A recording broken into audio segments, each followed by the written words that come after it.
ये आत्मा परमात्मा का अंश है, अविनाशी है, कभी मरता नहीं, सदा चैतन्य है, सदा जागता है। ऐसे अविनाशी चैतन्य स्वरूप आत्मा, सुख स्वरूप आत्मा को परमात्मा का स्वरूप समझते हुए हम सब अपने अंतरात्मा को परमात्मा का स्वरूप समझते हुए सदा इस परमात्मा को शुद्ध सामग्री का भोग लगाएं, क्योंकि हमारे अंदर जो बैठा है ये परमात्मा है। तो ये शरीर कौन है?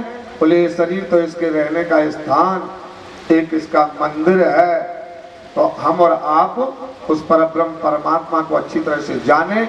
हम निवेदन करेंगे जितने साथी लोग बैठे हैं यहाँ, जितने भक्त लोग बैठे हैं, इन सब में कभी आत्मा का दर्शन किया? कभी आत्मा को देखा है? आपके अंदर आत्मा रह रहा है।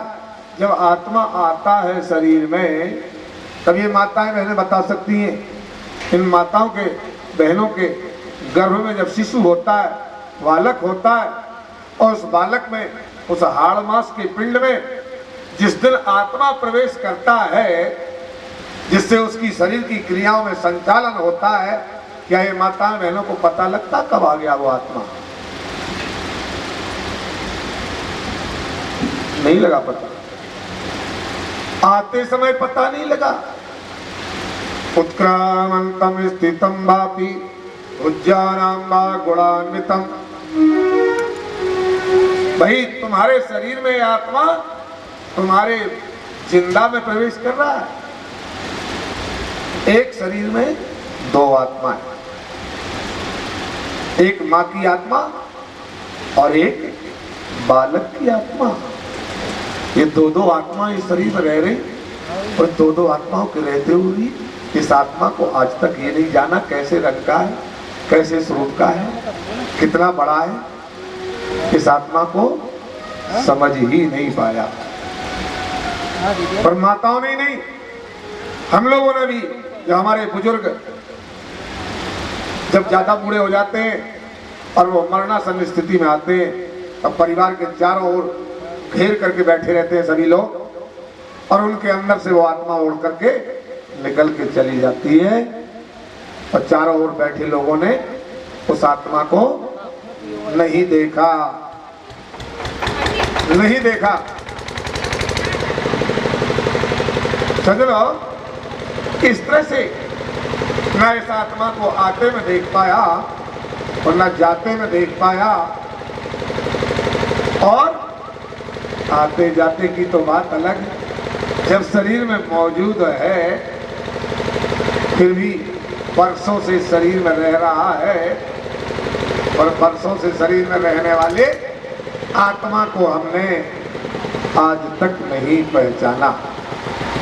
बस ये श्रीमद् भागवत कथा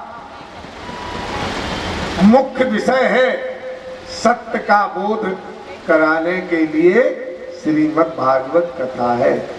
अधिकांश भागवत कथा आज के समय में नाचने गाने का साधन बन गई। भागवत कथा बोले नाचना गाना,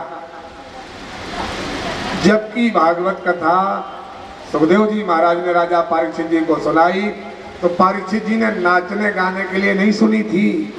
परीक्षित ने अपनी मुक्ति के लिए, अपना उद्धार करने के लिए, हमारा उद्धार कैसे हो, क्योंकि हमें श्राप हो गया है कि 7 दिन में तुम्हें तक्षक नाक काट देगा तो तुम मर जाओगे। तो जिसकी मौत 7वें दिन होना है, वो नाचने गाने के लिए कथा सुनेगा? अरे वो तो अपनी मुक्ति के लिए, उस आत्म तत्व को जानने के लिए, उस परमात्म तत्व को जानने के लिए ज्यादा वर्ग वाला होगा।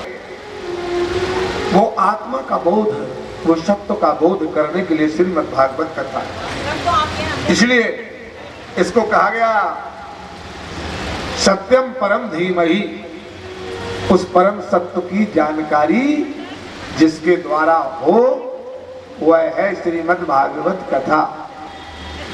जिसके द्वारा सत्य की जानकारी हम लोगों को प्राप्त हो जाए, असत्य से हम लोगों को छुटकारा मिल जाए। तो ये कथा श्रीमद् भागवत कथा ऐसे सत्य स्वरूप परमात्मा की कथा है, और वो परमात्मा का अंश आप सब हो, आप सब वो परमात्मा का अंश हो। इन अगले 6 दिनों में जो कथा आपको सुनाई जाएगी, उस कथा में इस आत्म तत्व का बोध आपको अच्छी तरह से हो जाए, ताकि आपके जीवन से सारे भय निकल जाए, सारे डर निकल जाए। इसलिए श्रीमद् भागवत कथा सत्य स्वरूप परमात्मा की जानकारी के लिए किसने लिखी और किसने सुनाई, थोड़ा सा इस विषय पर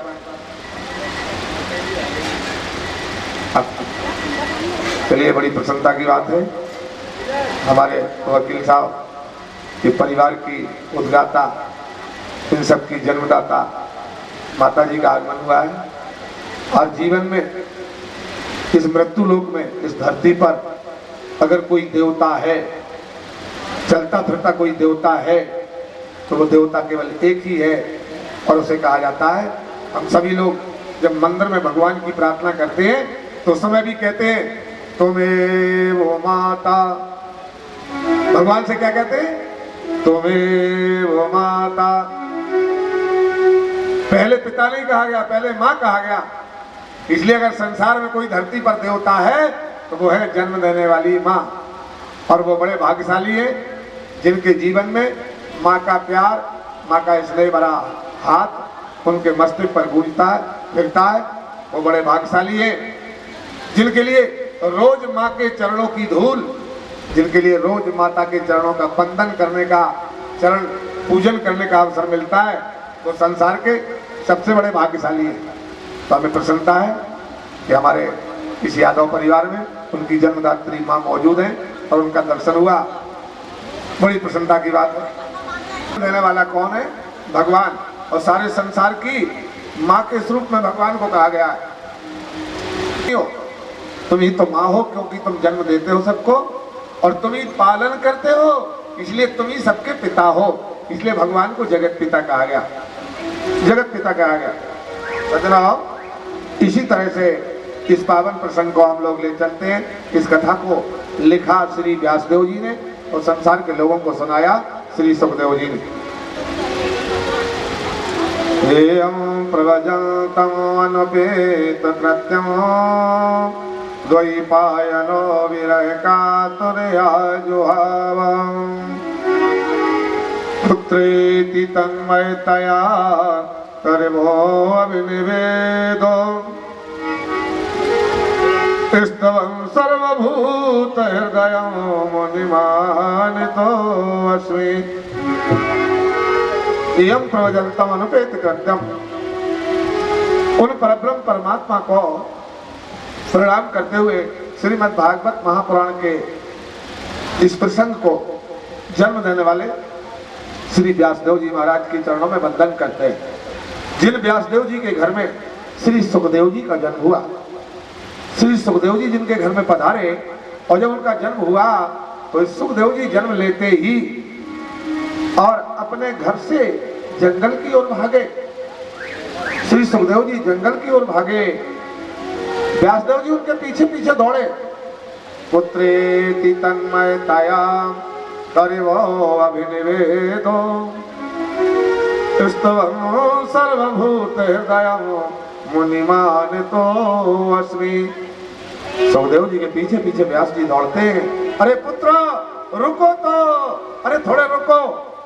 इस तरह पुत्र को रोकते हुए, आवाज देते हुए व्यासदेव जी पीछे पीछे जा रहे हैं, पर सुखदेव जी लौट के नहीं देखा।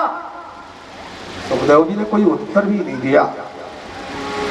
सुखदेव जी की तरफ से, हाँ, सुखदेव जी की तरफ से जिस जंगल में से ये भागे जा रहे थे, उस जंगल के वृक्षों ने और व्यास जी को उत्तर दिया। जिस जगह से ये भागे जा रहे थे वहां स्त्रियां स्नान कर रही थी। सुखदेव जी भागते चले गए, परंतु स्त्रियों ने कोई पर्दा नहीं किया। व्यासदेव जी पीछे से जा रहे थे तो स्त्रियों ने उनको मर्यादा के साथ पर्दा किया। तब व्यास जी ने कहा, मेरा नौजवान पुत्र यहाँ से निकला और तुम लोगों ने उसको पर्दा नहीं किया। मुझे बूढ़े आदमी को देख करके तुम पर्दा कर रही हो। तो उन स्त्रियों ने कहा महाराज जो आपसे आगे निकले वो इतने समदर्शी है कि उनकी दृष्टि में स्त्री और पुरुष का भेद ही नहीं है। उनकी दृष्टि में स्त्री पुरुष का भेद नहीं है, वो सब में आत्मा का दर्शन कर रहे हैं, क्योंकि आत्मा सभी के अंदर एक जैसा होता है। स्त्री की आत्मा कोई अलग नहीं होती, पुरुष की आत्मा कोई अलग नहीं होती। आत्मा तो ब्रह्म स्वरूप है, आत्मा सच्चिदानंद स्वरूप है। इसलिए आत्मा ना शूद्र है, ना आत्मा वैश्य है, ना आत्मा क्षत्रिय है, ना आत्मा ब्राह्मण है। न ब्राह्मणो न क्षत्रिय न वैश्यो न शूद्रा चिदानंद रूपम शिवोहम शिवोहम। ये तो सदा सदा और सच्चिदानंद स्वरूप है आत्मा। सुखदेव जी को हर एक के अंदर आत्मा का दर्शन हो रहा है। महाराज जी आपके अंदर दृष्टि में भेद है, इसलिए आपको देख करके हम लोगों ने पर्दा किया। ऐसे श्री सुखदेव जी महाराज को हम लोग सभी हृदय से नमन वंदन करते हैं। श्री सुखदेव जी महाराज की जय। क्योंकि वर्तमान युग विज्ञान का युग है, पढ़े लिखे लोग हैं। कहीं कहीं ऐसे प्रश्न खड़े हो जाते हैं, जन्म लेते ही कोई बालक दौड़ लगा सकता है? आज के पढ़े लिखे लोग कहते हैं जन्म लेते ही कोई बालक दौड़ लगा सकता है, और उनकी ये तर्क बिल्कुल न्यायपूर्वक है कि आज तक हमने किसी के बालक को जन्म लेते ही दौड़ते नहीं देखा, तो तुम्हारे सुखदेव जी जन्म लेते ही कैसे दौड़ गए? दूसरी बात, दूसरा प्रश्न खड़े करते, व्यास जी तो त्यागी थे, महात्मा थे, संत थे, ऋषि थे, इनको संसार के लोगों से कोई प्रेम नहीं था, तो अगर इनका पुत्र भाग भी रहा था घर से, तो ये व्यास जी पीछे पीछे क्यों दौड़े? इन ऋषियों को क्या संतान से मोह है? इसलिए व्यास जी दौड़ रहे हैं, अरे पुत्र रुको रुको, ये क्या बात है? ये दोनों प्रश्न विज्ञान के विद्यार्थी आजकल करते, क्योंकि हमें ऐसे ऐसे स्थानों पर जाने का अवसर मिलता है। आपके इंदौर में तो हम दूसरी बार आए, पहली बार नंदा नगर में आए रहे, ये दूसरी बार हमारा यहाँ आना है। गुजरात में द्वारका में और अन्य क्षेत्रों में, महाराष्ट्र में, जैसे आंध्रा में, कर्नाटका में, जहाँ पर इस दक्षिण भारत में लोगों में विज्ञान की बड़ी भारी दौड़ लगी हुई है। ऐसे लोगों को समझाने के लिए श्रीमद् भागवत कथा में बहुत सारे उत्तर हैं। तो आप लोगों के मन में भी अगर कोई ऐसी धारणा बनती है तो उसके उत्तर हम संक्षिप्त में और वर्णन करने का प्रयास करेंगे। पहले तो हम उन विज्ञानिकों को ये समझाते हैं जो विज्ञानवादी है, तर्कवादी है, या आप तर्क से सिद्ध करते हो, जो बात तर्क से सिद्ध ना हो वो झूठ है, आपका कहना ये। हम उन तर्कवादियों से निवेदन करते हैं, जैसे हम आपसे चर्चा कर रहे थे कि क्या आपने आत्मा को देखा? हम उन तर्कवादियों से कहते हैं क्या तुमने आज तक अपने आत्मा को देखा है? वो कहते नहीं। अरे भाई, तुम्हारे विज्ञान ने कोई मशीन, कोई ऐसा कैमरा बनाया जिस कैमरे में तुमने आत्मा को कैद कर पाया हो? तुम सोनोग्राफी करते हो, ईसीजी करते हो, एक्सरे करते हो, पर तुम्हारी इन मशीनों ने क्या आत्मा को पकड़ पाया कि वो कैसा है?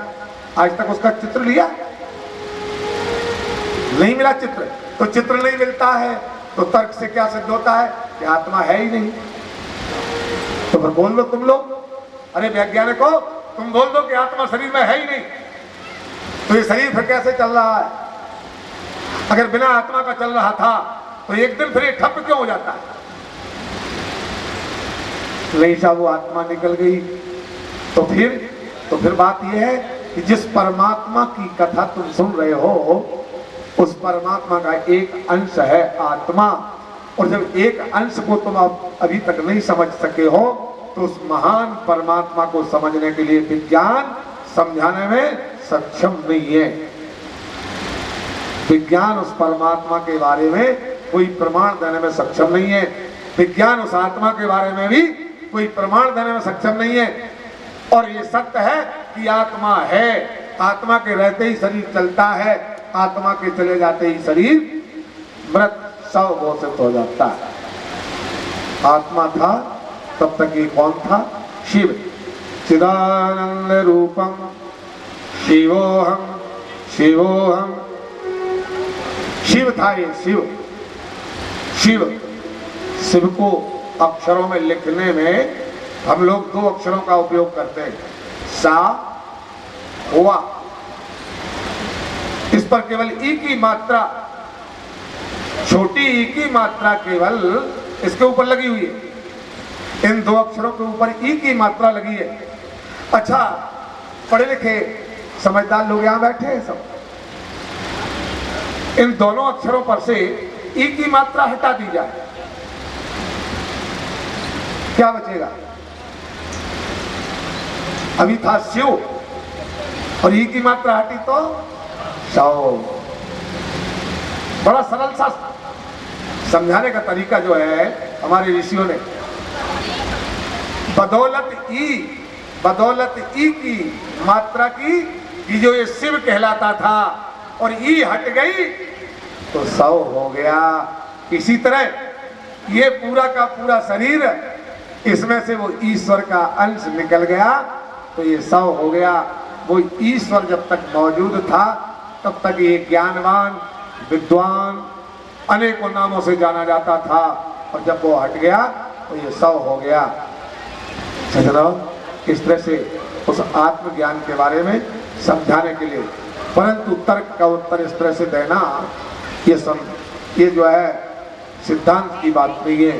बात यह है कि सुखदेव जी का जन्म कैसे हुआ, सुखदेव जी का जन्म कैसे हुआ, और ये जन्म लेते ही दौड़ के भाग कैसे गए, और फिर व्यासदेव जी इनके पीछे पीछे दौड़े क्यों।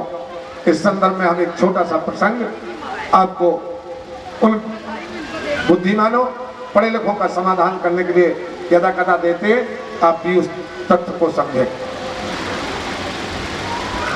सुखदेव जी का जन्म कैसे हुआ? श्रीमद् भागवत महापुराण में सुखदेव जी के पीछे पीछे व्यास जी दौड़ रहे हैं और वो उनको लौट के उत्तर नहीं दे रहे हैं। व्यास जी लौट करके निराश होकर आते हैं। सज्जनों, व्यास जी ने श्रीमद् भागवत की रचना की, यद्यपि भगवान विष्णु ने ब्रह्मा जी को भागवत सर्वप्रथम सुनाई, भागवत सर्वप्रथम सुनाई, और वो थे केवल 4 श्लोक। 4 श्लोक भगवान विष्णु ने ब्रह्मा जी को जो भागवत कथा सुनाई, वो कितने थे? कुल 4 श्लोक, 4। फिर इतनी लंबी बड़ी भागवत कथा कैसे बन गई? ये प्रसंग यहां आता है। वेद व्यास जी इस संसार में भगवान की गाथाएं लिखने के लिए एक ऋषि के रूप में अवतरित हुए। यद्यपि ये जो व्यास हैं हमारे बीच में, जिनके ग्रंथ चल रहे हैं, ये 28वें व्यास हैं। इसके पहले 27 व्यास हमारे इस भूमंडल पर और हो चुके, ये 28वें व्यास है। अब ये 27 व्यास, इसका आशय हुआ कि व्यास कोई नाम नहीं था, व्यास एक उपाधि थी। व्यास एक पद था, जो उसके काबिल बनता था उसे व्यास कहा जाता था। तो कौन से युग में कौन व्यास बना है, ये अलग अलग इन 28 चतुर्युगियों का वर्णन दैवी भागवत में विस्तार से मिलता है। इन व्यास जी को ग्रंथ लिखते लिखते समय बीता। हरि चर्चा पावन, हरि चर्चा अति पावन, जिसको सब ऋषि मुनि गाते हैं।